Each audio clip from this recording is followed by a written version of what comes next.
Assalamualaikum warahmatullahi wabarakatuh.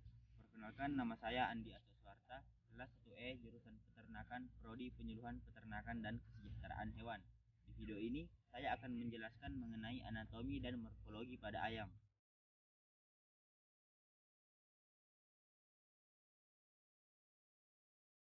Pertama, sistem pencernaan. Sistem pencernaan adalah penguraian bahan makanan ke dalam zat-zat makanan dalam saluran pencernaan agar dapat diserap dan digunakan oleh jaringan-jaringan tubuh.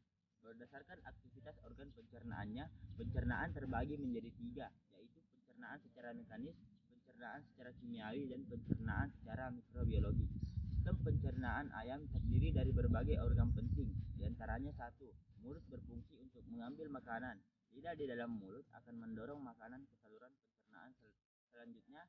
2. Esofagus. Esofagus berfungsi meneruskan makanan dari mulut ke tembolok. 3. Tembolok berfungsi sebagai tempat penyimpanan makanan sementara. 4. Prosentikulus berfungsi membantu menguraikan zat makanan. Organ ini merupakan sistem pencernaan secara kimiawi. 5. Ventrikulus berfungsi sebagai sistem pencernaan secara mekanik. 6. Pankreas.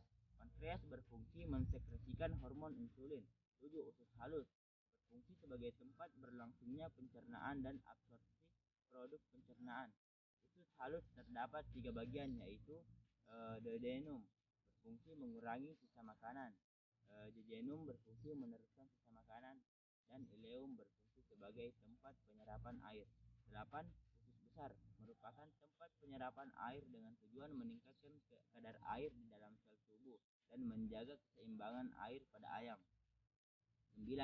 Kloaka berfungsi sebagai tempat pengeluaran urin dan feses.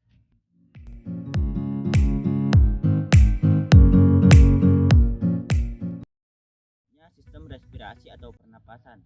Sistem respirasi atau pernapasan adalah suatu proses pertukaran gas oksigen dari udara oleh organisme hidup yang digunakan untuk serangkaian metabolisme yang akan menghasilkan karbon dioksida yang harus dikeluarkan karena tidak dibutuhkan oleh tubuh.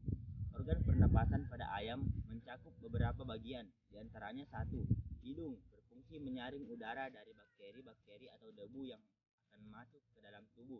2. Laring. Laring berfungsi untuk melindungi saluran pernapasan di bawahnya dengan cara menutup secara cepat pada stimulasi mekanik, sehingga mencegah masuknya benda asing ke dalam saluran napas. 3. Trakea berfungsi membawa udara menuju paru-paru. 4.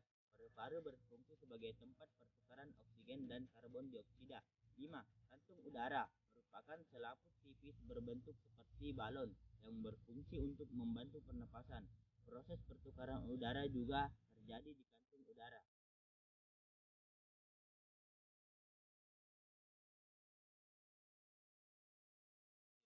Organ reproduksi pada unggas, diantaranya yaitu ovarium dan oviduct untuk unggas betina dan testis untuk unggas jantan.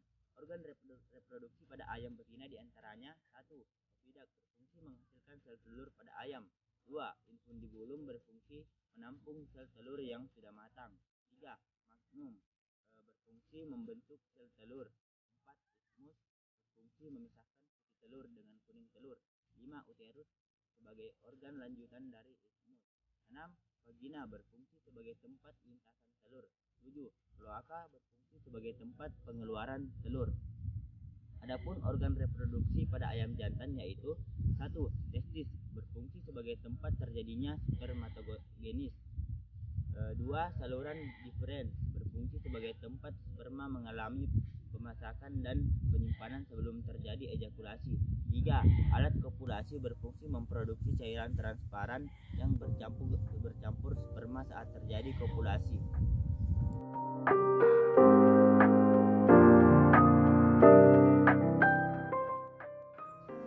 Selanjutnya, sistem peredaran darah. Sistem peredaran darah adalah kumpulan dari beberapa organ yang bersinergi untuk menjalankan fungsi pengangkutan atau transport. Adapun organ peredaran darah pada ayam yaitu 1. Jantung.